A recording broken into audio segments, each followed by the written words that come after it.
Assalamualaikum warahmatullahi wabarakatuh.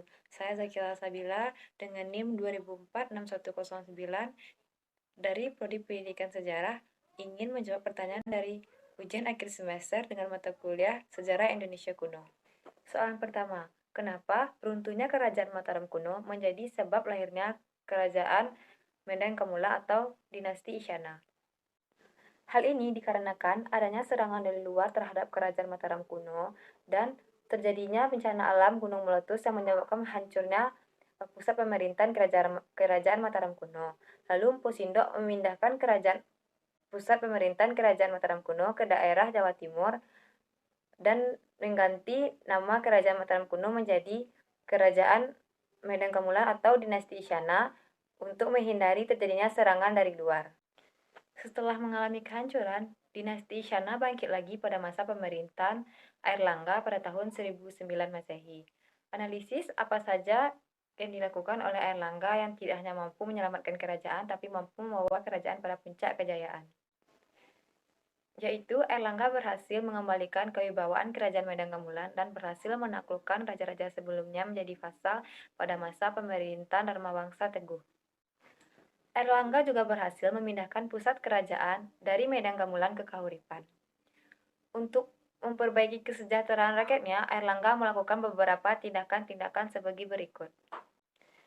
Yang pertama yaitu memperbaiki pelabuhan Ujung Galuh yang terletak di muara Sungai Brantas.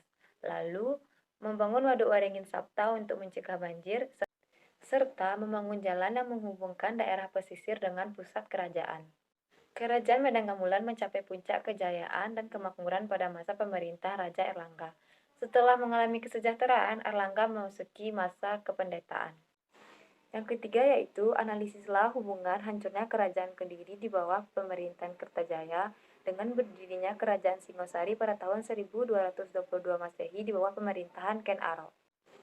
Hubungan yang erat antara Kerajaan Kediri dengan Singosari diisi dengan peperangan dan balas dendam. Berdirinya Kerajaan Singosari sendiri bermula dari Ken Arok yang membunuh Bupati Tumapel yaitu Tunggul Amatung dikarenakan Ken Arok tertarik kepada istri Tunggul yang bernama Ken Dedes. Dan pada masa itu, pada tahun 1222 Masehi, terjadi pertentangan antara kaum Brahmana dengan Kertajaya, yang mana kaum Brahmana menganggap Kertajaya telah melanggar agama dan menyuruh mereka menyembahnya sebagai dewa. Dan kemudian, para Brahmana meminta perlindungan kepada Ken Arok, yang mana pada saat itu Ken Arok juga bercita-cita untuk memerdekakan Tumapel yang merupakan daerah bawahan dari Kerajaan Kediri. Peperangan antara Kerajaan Kediri dengan Tumapel terjadi di dekat Desa Ganter.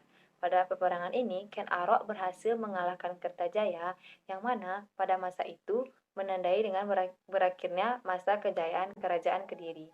Dan pada saat itu, Kerajaan Kediri berada di bawah kekuasaan Kerajaan Singosari atau Tumapel.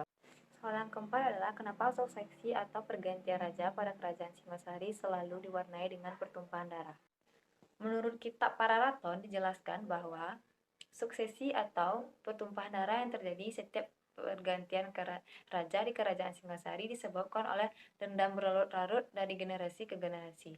Hal ini dikarenakan sumpah dari Empu Gandring, seorang pembuat keris yang dibunuh oleh Ken Arok, yang mana Empu Gandring mengatakan kepada Ken Arok, apa yang telah kamu tanam itulah akan kamu dapatkan. Hal inilah yang membuat terjadinya suksesi atau pertumpahan darah pada generasi Ken Arok dalam pergantian raja di Kerajaan Singasari. Soal selanjutnya yaitu analisislah hasil kebudayaan dari lokal Zenio zaman Hindu-Buddha yang masih bertahan sampai saat ini, dan jelaskan kenapa hal tersebut terjadi.